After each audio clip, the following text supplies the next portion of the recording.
So welcome back. Our next guest, I think it's something that we're really, really interested in bringing on because we have touched on ADHD from a spiritual level. So it's lovely to have Amanda on, who's a registered mental health nurse and ADHD assessor. So thank you for coming on, because I feel like with our podcast, we're quite controversial. We look at things from a medical scientific point of view. We also look at things from a spiritual approach. And it's nice because with ADHD being such a broad thing at the moment, it's also something that people are only getting to know right now. There's a lot of confusion out there with kind of symptoms, what it is.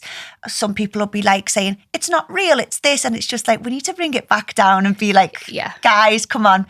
This is what is around in society today. And let's raise awareness of it really from like a point of view of like assessing people with ADHD, how they meet that criteria, and scientific evidence to prove like how are we born with it? Do we literally, is it integrated throughout life, busy lifestyles, just to kind of broaden people's knowledge with it? ADHD, there's a big grey area.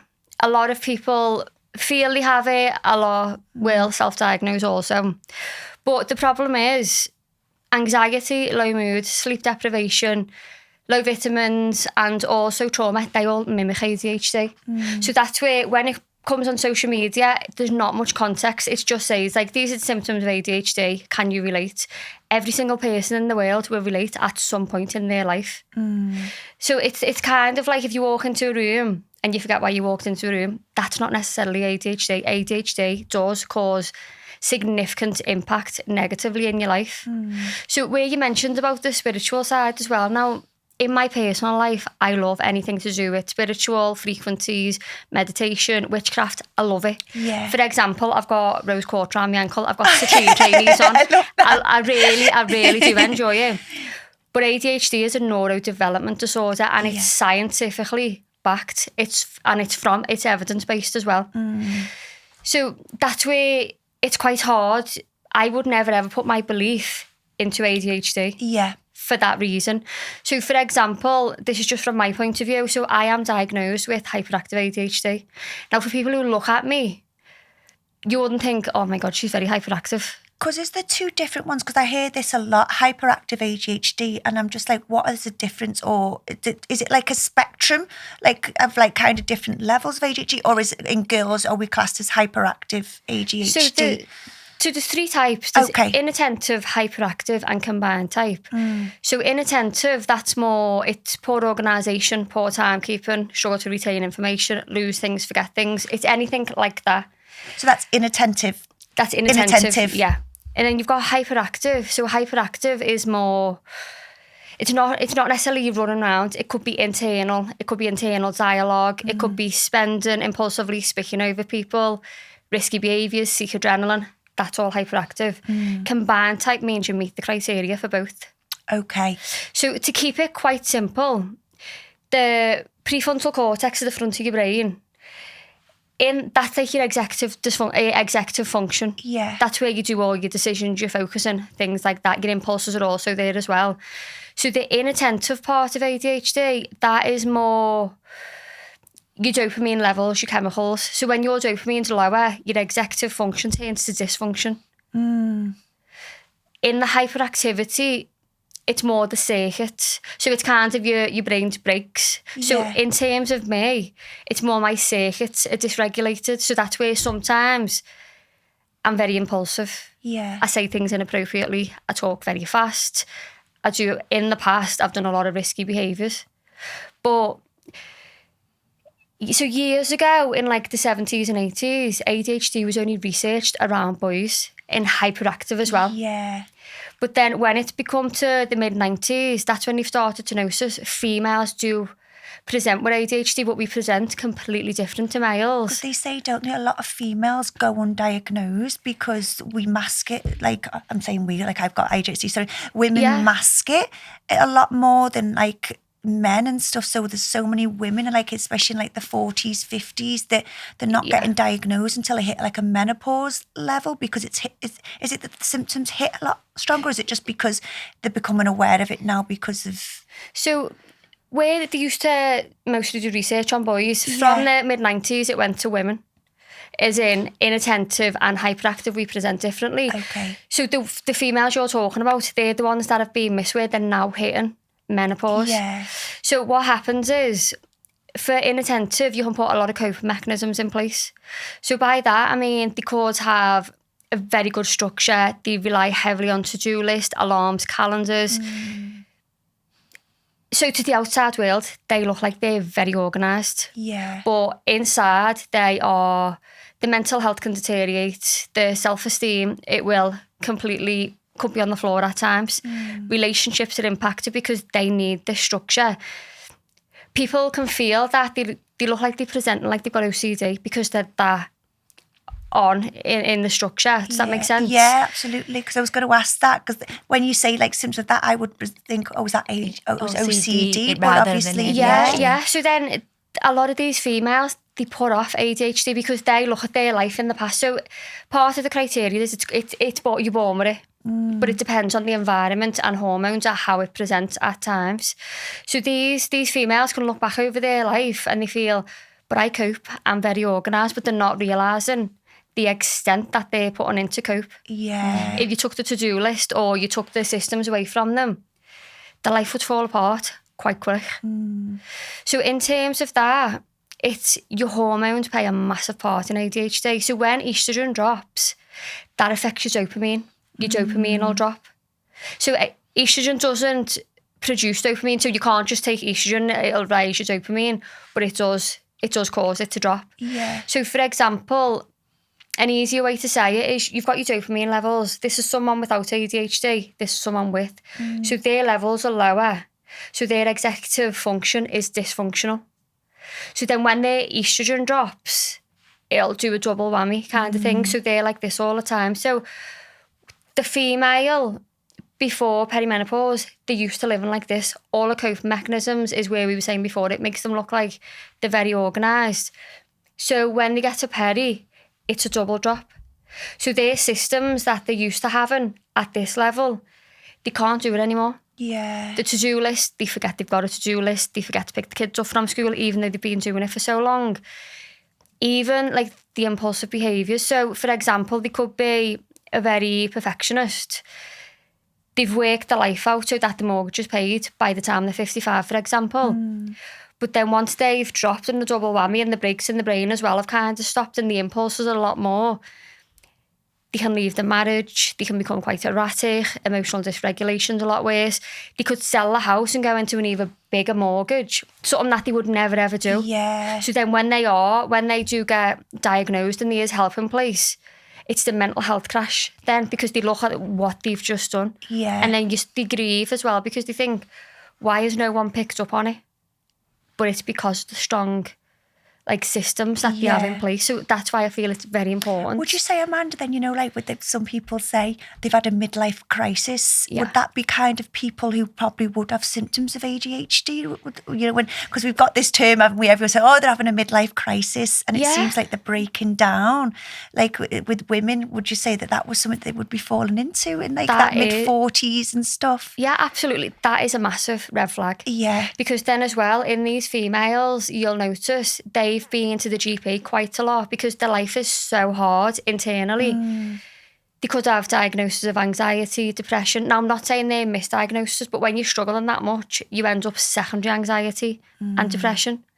So it could be a case of they've been on antidepressants long term, they've had several bouts of depression, but yet this is still going on. Yeah. Because the underlying ADHD has not been treated, but that purely comes from the research years ago. Yeah. But even, it is important to touch on this part of it. Like, for example, where everyone says they've got ADHD because they can relate. Now, that's not society's fault. It's just the way it's being put out in that context. So NHS England, I think it was either May or November last year. So there's around 26 million people who live in the UK.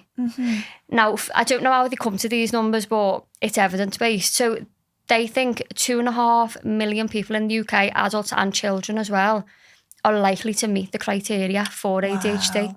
So is it hereditary or Does So it we're run born through with it. families? Because obviously Yeah, we're born yeah. with it, Born but with are we inheriting it, or is it just that as our cells obviously are developing in the womb, that something isn't connecting, or what is it? Or is it a bit of both? Can someone in the family just come and have ADHD and no one's had it before, or is that not proven yet? Or The up-to-date research is it's genetic. okay, Because then when we do assessments, like when we do assessment on these type of females, age 40 to 50, no one above them has got a diagnosis because there was no information kind of thing. But they'll always say, but I suspect my mum could have it, my dad could have it.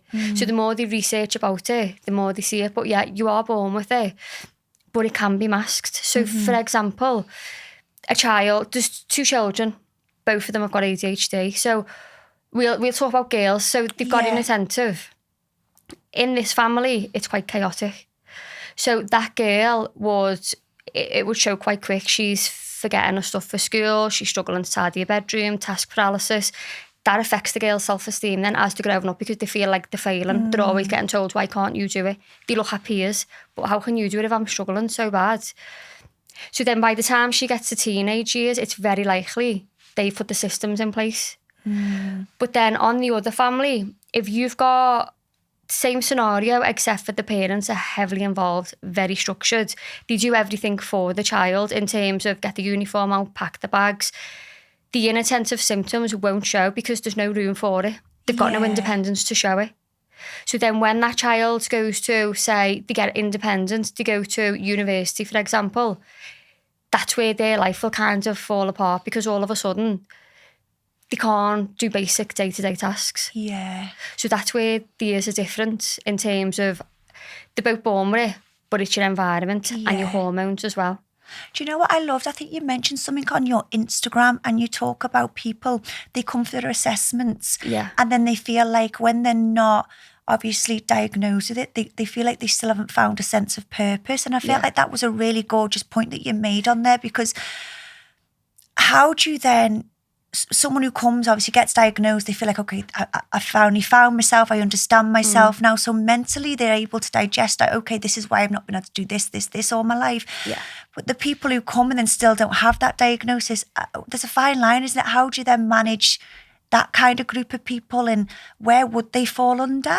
Yeah, so all what you've just said then, so that all falls under the information we've got on social media. Because if it was put out in context, so my advice to people who feel they could have ADHD before they get to assessment, because everyone's overwhelmed now in terms of services.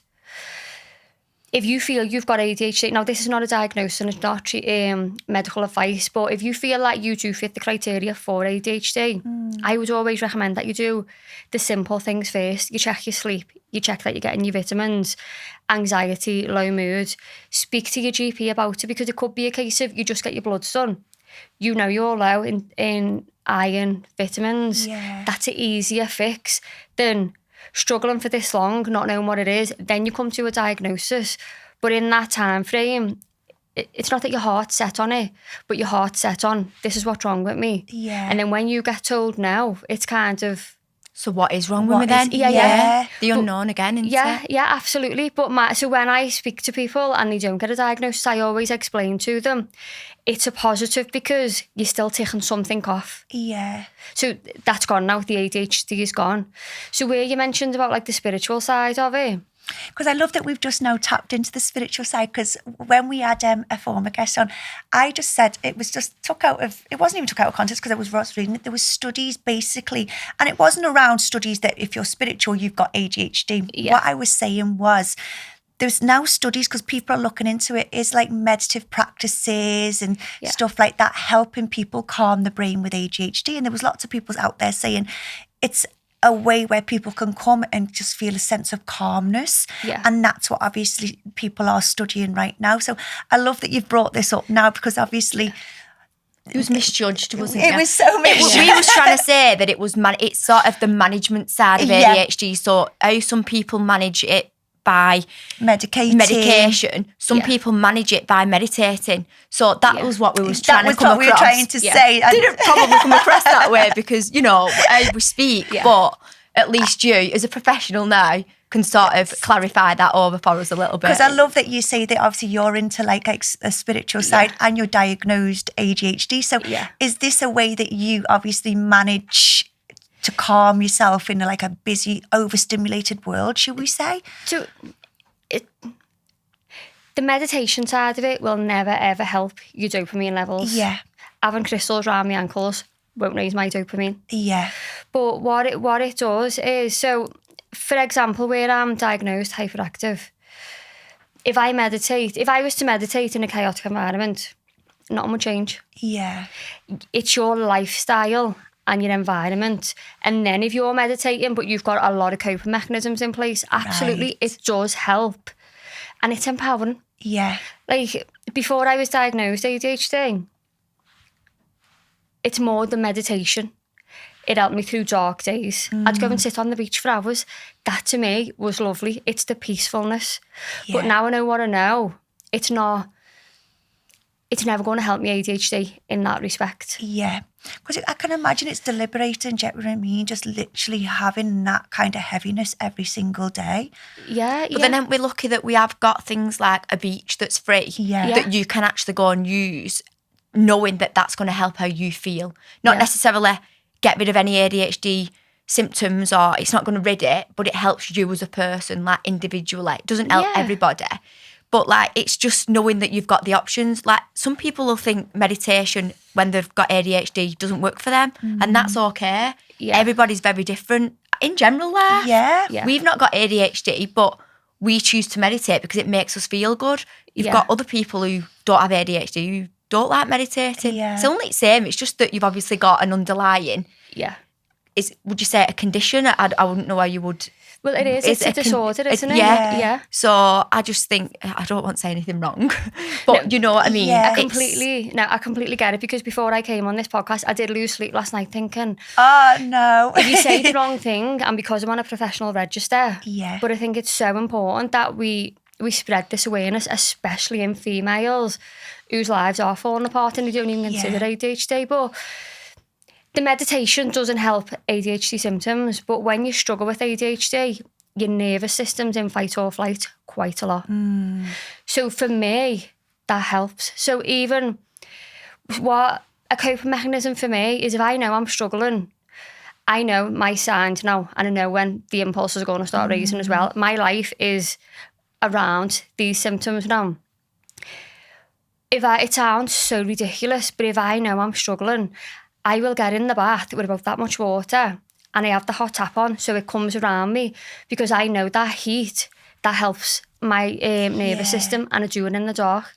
So if I know I'm struggling, that's all it takes for me to kind of calm my nervous system down. But again, it's not going to work for everyone. Yeah. But that's what I've found works for me. Do you know, it's like you've just said that, and you know, when you look at our older generation, and obviously you're saying about like your nervous system, there were so many, and we'd always just say, oh, they're living on the nerves. They're living on the nerves, you know what I mean? And would you probably say that was something that was, again, we put it down to all being anxiety and nervous based, but to say like, obviously it's your nervous system continuously with ADHD, it's quite, when you look back now, and everyone, we would say, you're living on your nerves, aren't you? And it's a condition that probably people didn't realise it was a symptom of ADHD, because I think people think ADHD, you're constantly up there, like literally hyperactive, constantly not realising that there is them crashes in between. And also, is it true then that you don't have every symptom? Every person that has ADHD, you could have one symptom of it, and say if I was diagnosed, my symptom might not be the same symptom as yours. Yeah, absolutely. So as well, so if you've got ADHD traits and you go for assessment, now that's not, you don't get diagnosed on traits. Yeah. So where a lot of people say about superpower as well, it's kind of, from a personal point of view, I don't feel it's a superpower, because the damage it's done across my life outweighs the positives kind of thing. So there's 5 parts of the criteria. Now, one part is these symptoms have to negatively impact more than 2 domains in your life. So, for example, where you've just said about different symptoms, completely, because a lot of people in the hyperactive aspect, they will describe their mind as you've got 10 tabs open. But for me, that's not how I experience it. How I would describe it is, there's a table in my mind, and I would say there's 6 people sitting around this table, and they're always shouting different things to me. Now, that's not to say I hear voices, because I don't. No, of course, it's just different thoughts impacting, isn't it, constantly? Yeah, absolutely. But again, I was a bit nervous about disclosing it, but I am currently writing a book, and it's called All Along I Wasn't Mad, because I have struggled my whole life with mental health. Always. I've been under the crisis team. I've been under the early interventions team. Now, they're people who assess people for psychosis, schizophrenia. Yeah. I've had every antidepressant for anxiety, low mood. I've even been on antipsychotics for the rage, because I am completely emotionally dysregulated. But for people who know me now, I don't present that way because I know so much about it. My life is around my symptoms, kind of thing. But when I went into mental health, it was purely because of that, because I used to struggle so much. And it's so random how I ended up in ADHD, because I had no interest in it. Because as far as I was aware, it was naughty boys at school. Only the fact that now I'm medicated and I've got systems, I can't believe that all along it was ADHD and it was hyperactive. Yeah. Because in females, it's mostly inattentive or combined type. In females, they say hyperactive only is rare, but it's not rare. It's just missed because of how we present different. And can I ask, Amanda, because obviously you've got the side of it, which is really debilitating, do you get what I mean? Mm-hmm. But then you've got, obviously you've become so successful as well, like obviously in your job role, because you do see as well, some people who are diagnosed ADHD, they're so successful as well. So is that because they mask it and they put things in place to become, and is that like hard for them to do as well? Or is it because the creative, or how is it? Because you do see really successful people that you would say they probably would be diagnosed with ADHD if you were to look at them. How it works is when your dopamine levels are low, there's no interest. But if it's something that you're interested in, where people say it's the hyperfocus, the superpower, if you've got an interest, your attention to detail is excellent. You can hyperfocus. So whereas I've got a passion for ADHD, that's how I am the way I am. And I'm really good at my job. But I also feel because I have ADHD, it takes me a lot further as well, because I know what people are going through. Yeah. In terms of like, obviously, when people are diagnosed, like, how are they medicated? Is it a sedative, would you say? Or is it something that kind of rebalances the chemical? Or, because obviously, is it they say ADHD, it's the chemical from the brain is slower to the body's reaction, or? So first line medication is a stimulant. Okay. So where people feel that it's a sedative, it's not like that at all. So if someone hasn't got ADHD and they took the medication, the stimulant, they'd feel euphoric. Because it's a stimulant with people who have ADHD, where your dopamine levels are lower, it raises your dopamine levels. So you're more online then, and your executive function works then. Your memory is a lot better, your impulses are a lot better. Everything kind of falls into place, but the medication it doesn't fix everything. Yeah. You still need your coping mechanisms, and you still need to put your life around these symptoms. So, for instance, because I know it's quite hard at the moment to get on the list to be diagnosed, isn't it? It's a huge wait list. Yeah. And when they are obviously diagnosed, anyone, do you help them then with like coping mechanisms? If like, obviously, if they don't want to be medicated, can they go another side? Like obviously social prescribing sides where you'd help them manage daily tasks and everything. Is that what the NHS are bringing in right now? Or what is the funding there for people who are? So it is mostly, if you don't want the medication, it's mostly coaching. It's mostly putting your systems in place. So the company I work for, we do private and we also do the right to choose through NHS. Yeah. Once you've got that diagnosis, it opens so many doors, even the charities, therapy as well. So somatic therapy, that's really good for people with ADHD and your emotions, because people are emotionally dysregulated. That's massive. Yeah. Your emotions don't come at the time that you're in the circumstance. They come days later, and that's why they feel they don't understand emotions. Yeah. And that's why they can come across quite cold as well, because you're not feeling the emotion at that time.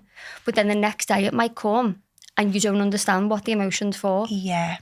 with it. So it's like a crash of like empathy then, or have I done something wrong? And then it's like that Exactly. people pleasing that's coming in, I suppose, isn't it? So where is it that, because again, like ADHD, obviously it's not a mental health issue like we've just discussed earlier. Yeah.